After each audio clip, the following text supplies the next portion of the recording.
That's not just about martial arts. That's not just about success. That's about true freedom, the ability to think for yourself, to act with complete confidence, and to construct your own world rather than accepting the one provided to you. Now go, test everything. Don't just believe what I've said, prove it for yourself. Challenge it, break it apart, find the truth through your own experience. And in doing so, become something the world has never seen before. And the problem with scripts is that they fall apart the instant reality doesn't fit the plan. Most people train within a system. They follow a regimented route, thinking that mastery comes from practicing the practices that were handed down to them. They think that if they train hard enough, if they repeat the same actions enough times, they will become unbeaten. But I train to dismantle systems. Most people defend traditions. They hold on to the past, thinking that what worked previously must work now. They refuse to question, refuse to evolve, because they fear letting go of what they have always known. But I questioned everything. That's why Jeet Kune Do was never a style. It was never supposed to be another fixed system, another collection of practices, another set of rules for individuals to follow. It was something altogether different. It was a shift in thinking, a departure from the assumption that there is one correct way to fight, one right technique to move, one ultimate system that has all the answers. It was about breaking free. The fight that day didn't simply impact my approach to martial arts. It transformed how I lived my life. I stopped considering styles, traditions, and strict systems as roads to mastery. I saw them for what they truly were, cages. And the only way to gain ultimate mastery was to break free of those confines. To remove away everything extraneous, to test everything in reality, and to keep just what genuinely worked. That moment wasn't just about winning or losing. It was about opening people's eyes to a fact they had never contemplated. Mastery isn't about memorizing more techniques or obeying more rules. It's about examining everything, dismissing what doesn't work, and never allowing yourself to be stuck by restrictions masquerading as wisdom. Here's the largest mistake individuals make. They focus on how to do something instead of why they are doing it in the first place. They get concerned with mastering skills, memorizing movements and mastering forms without ever stopping to consider the most crucial question is this the best way? They chase information, but they don't seek truth. Knowledge may be handed down, memorized, and repeated. Truth, on the other hand, must be sought, examined, and proven. Truth is not found in tradition alone. It is not discovered in blindly following what came before. It is found in examining everything and pulling away what does not work. I remember an encounter that made this plain to me. I was conversing with the highly recognized Wing Chun master about a basic posture. He had practiced it for years, as had his instructor before him. It was regarded crucial to his approach, something that every student was forced to master and perfect. When I questioned him why this stance was utilized, he confidently assured me, "This is the way it has been done for generations." That was his answer, not because it had been tried and found to be the best, not because it had been honed through genuine battle experience, but simply because it had always been done that way. So I asked a different inquiry, but what happens when I do this? And with a simple change, I countered his position smoothly. I burst through his base, shattering his structure with almost little resistance. What he had practiced for years to perfect was undone in an instant. He had no answer because he had spent his entire life repeating actions without wondering if they actually worked. He had practiced the position hundreds of times, assuming that repetition alone would make it successful. But repetition is not proof. Repetition does not make something true. Truth is what endures questioning. If a technique cannot endure scrutiny, it crumbles when tried under real conditions, then no matter how many times it has been practiced, no matter how many generations have passed it down, it is not truth. It is only a habit masquerading as knowledge. This is the fault in the way most individuals approach learning.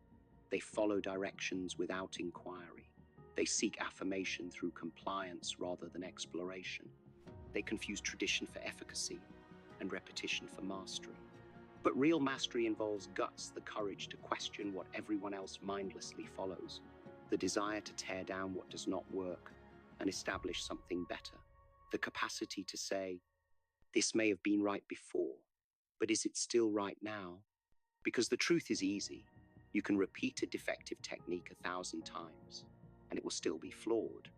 You can practice an ineffective stance for a lifetime, and it will still collapse under real strain. Repetition does not create truth. Truth is revealed by trying, breaking, and refining, and only those who have the courage to question will ever find it. Let me tell you a secret. Most of the constraints you believe in aren't real. They were never real. You weren't born with them. They weren't written in stone. They were taught to you by society, by tradition, by people who had already convinced themselves that certain things were impossible. And without even realizing it, you accepted their claims as truth. People said you had to perfect one martial arts style before learning another, that you needed to spend years to one system before even exploring a different method. I asked why. Who made that rule? What law of physics or biology made this necessary? The explanation was always the same: tradition.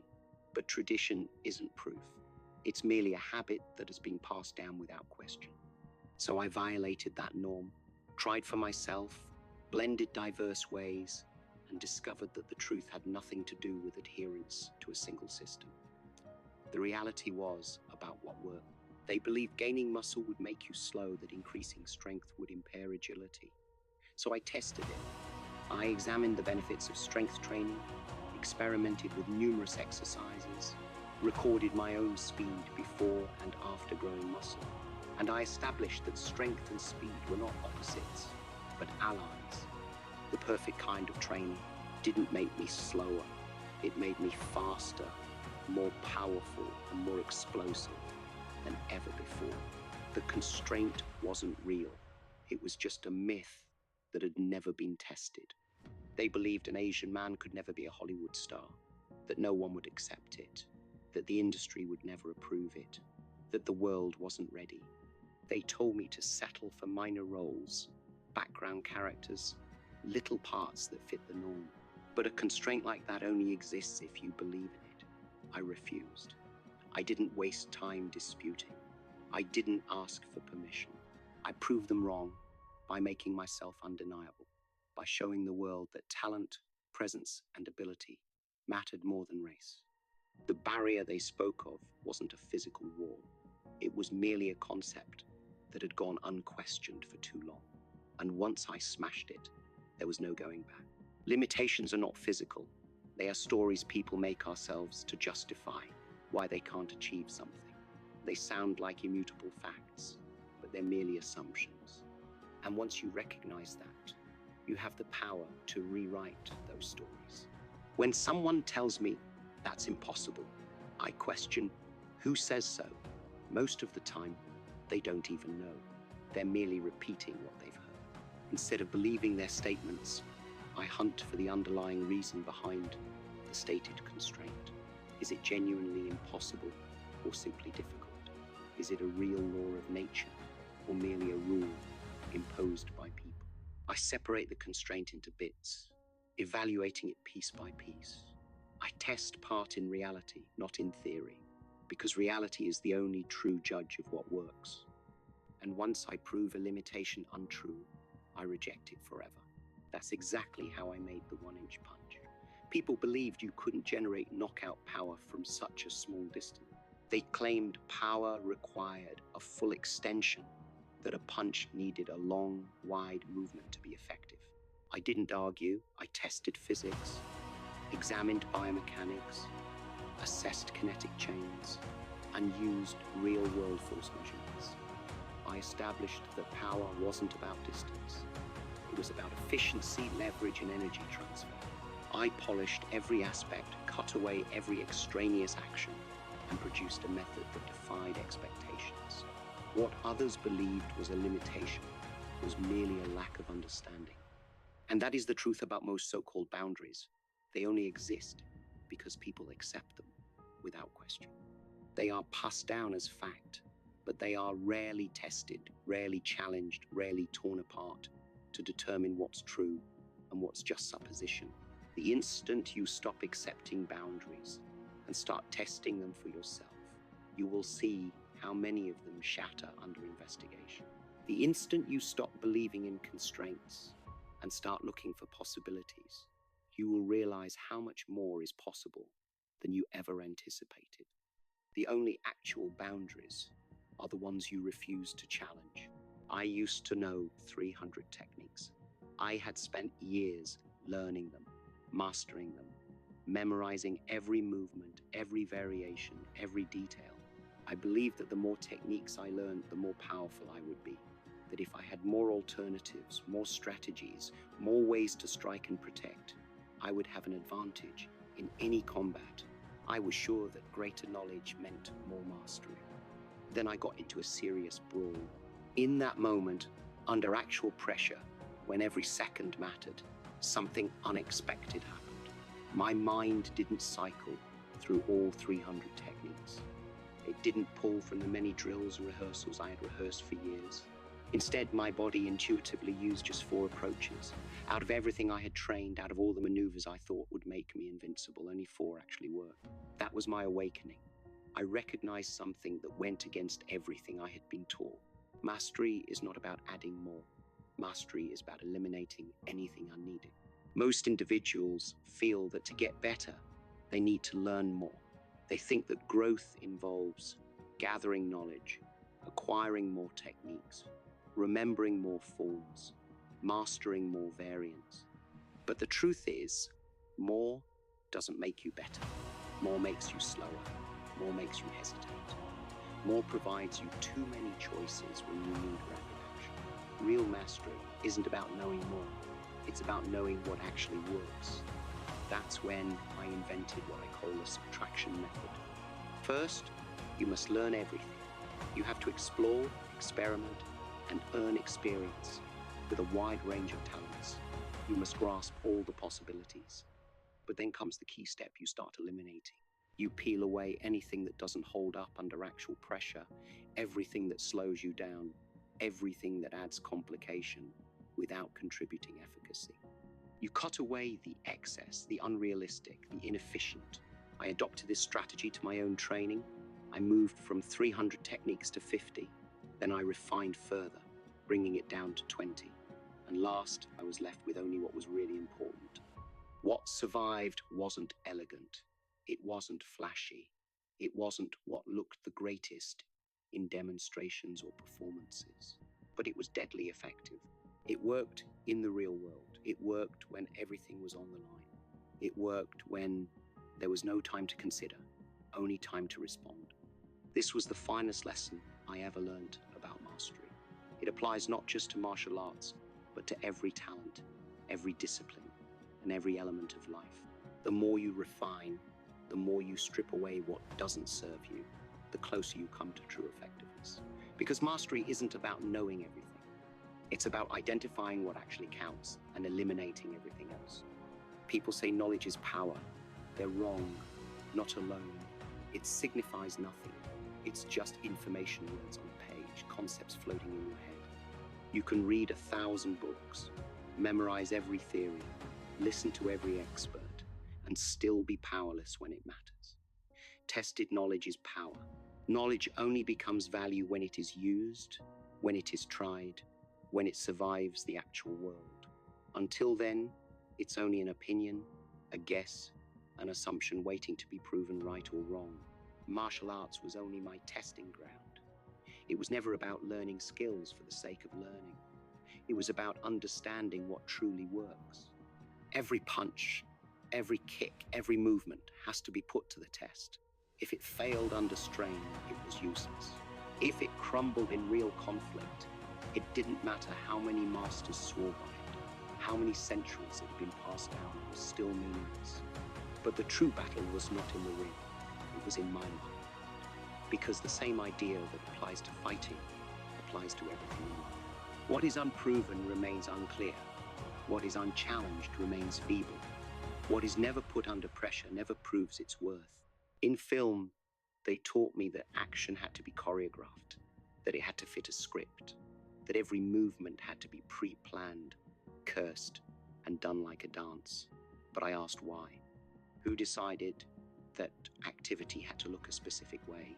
Who said the audience wouldn't respond to something more raw, more real? Instead of just following the industry standard, I tested what would happen when real combat principles were brought to the screen. The result? A revolution in action filmmaking. My movies didn't merely entertain people, they made them feel the fight, made them believe in every stroke, every movement, every instant of impact, because it was tried. And it worked. In business, they told me that pupils needed a planned curriculum, that they had to follow a given path, memorize established techniques, go through levels like climbing a ladder. But I asked why. What if structure itself was the limitation? What if genuine mastery wasn't about expanding knowledge, but about reducing unneeded complexity? So I established my own technique of teaching. I pushed my pupils relearn structure Ito, focused not on following a system, but on grasping the concepts behind it. I instructed them to test everything, to discard what didn't work, to develop their own road instead of following mine. And those who fully comprehended this concept were unstoppable. In partnerships, they said respect derived from tradition. That respect was given because of hierarchy, because of age, because of societal roles. But I asked why. Does respect come from blindly following rules? Or does it come from truth, from understanding, from mutual strength and trust? I didn't build respect in my relationships by obeying what tradition prescribed. I developed it by being honest, by being direct, by displaying strength and demanding the same in return. Because real respect isn't offered, it's earned. The reality is simple. Real mastery applicable everywhere. A principle that is actually true one, that has been tested, verified, and refined works in every field, in any time, in any situation. If something is true in combat, it is true in business. If that is true in business, it is true in relationships. If it is true in one part of life, it is true in other aspects of life. That is why I never stopped questioning, never ceased testing, never accepted anything as true until it had endured reality. Because only what is tested, challenged, and proven holds any true power. Everything else is just a concept waiting to be broken. Here's what you must comprehend. In life, you have two choices. You can spend your entire existence emulating others following their footsteps, duplicating their ways, and believing that if you do precisely what they did, you'll attain the same results. Or you can choose to become something no one has ever seen before, someone who doesn't merely follow but leads, who doesn't just accept but questions, who doesn't merely repeat but reinvents. Most people spend their lives striving to be like their heroes. They study them, worship them, replicate their every move. They strive to train the way they trained, think the way they thought, and live the way they lived.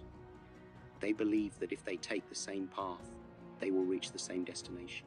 But what they don't comprehend is that their idols weren't great because they copied others.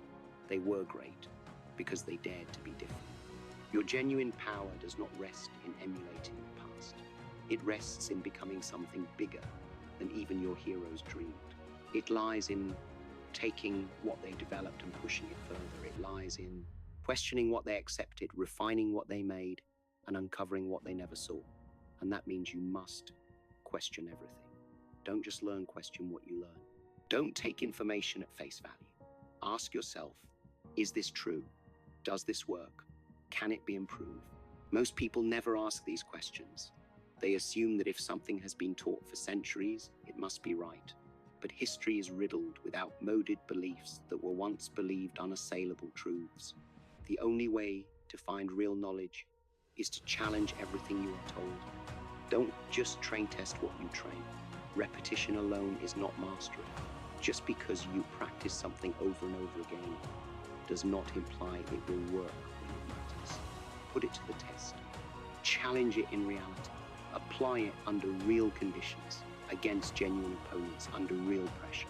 If it fails, discard it. If it works, tweak it. This is the difference between blind repetition and actual mastery.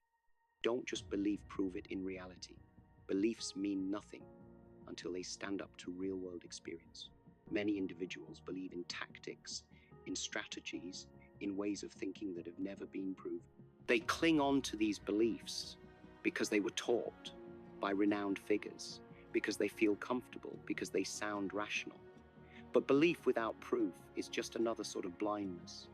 The only thing that matters is what works when it's required most, because the world is filled with people who know a lot but comprehend nothing.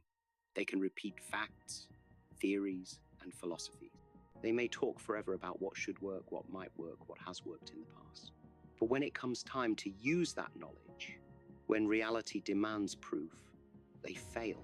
They drown in their own notions, stuck in beliefs they never examined, never questioned, never challenged.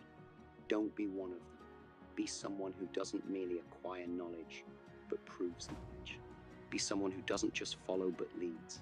Be someone who doesn't just accept questions, because the ones who question, the ones who challenge, the ones who refuse to accept limitations, they are the ones who change the world.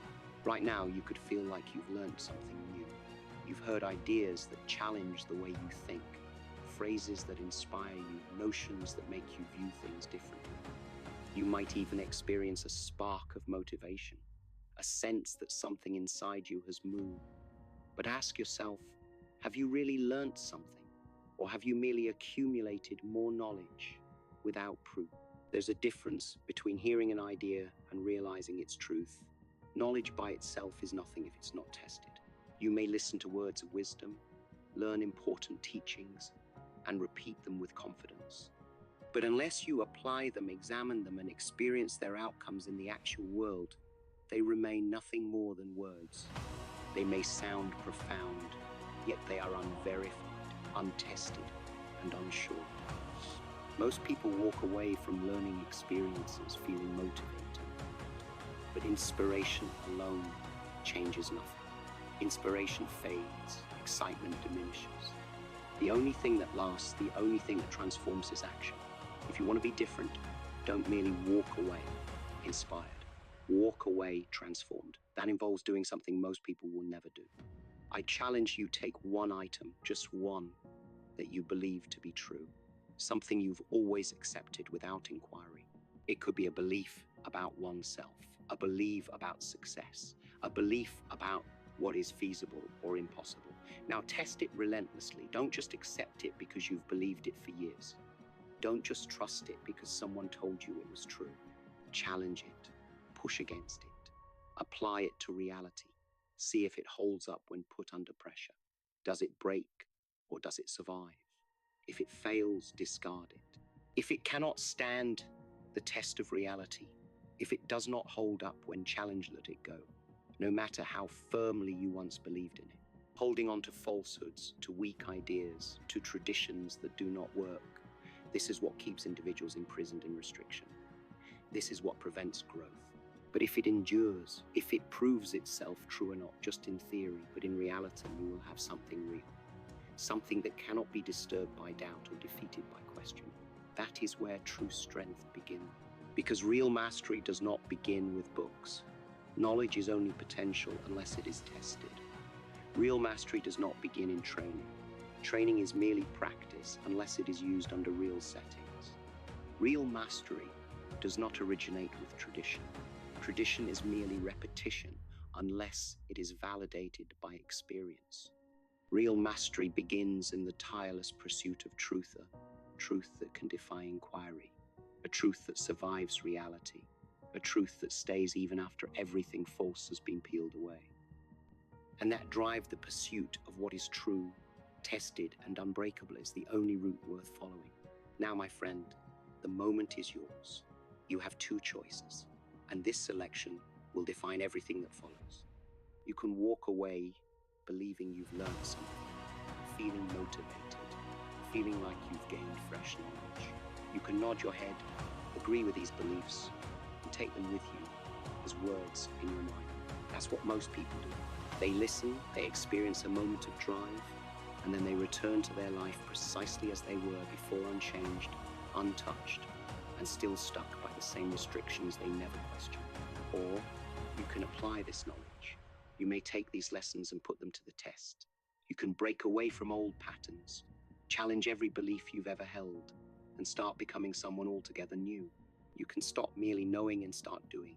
Because the difference between those who transform their lives and those who stay the same isn't intelligence, talent, or luck, it's action. But here's what you must understand: you were never supposed to be like me. Don't seek to copy me. Don't strive to follow my precise path. The world doesn't need another version of me. It needs the greatest version of you.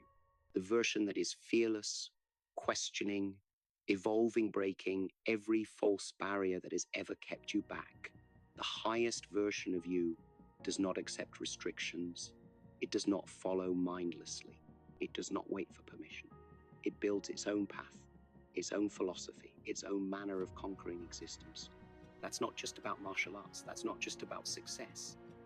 That's about true freedom, the ability to think for yourself, to act with complete confidence, and to construct your own world rather than accepting the one provided to you. Now go, test everything. Don't just believe what I've said, prove it for yourself. Challenge it, break it apart, find the truth through your own experience. And in doing so, become something the world has never seen before.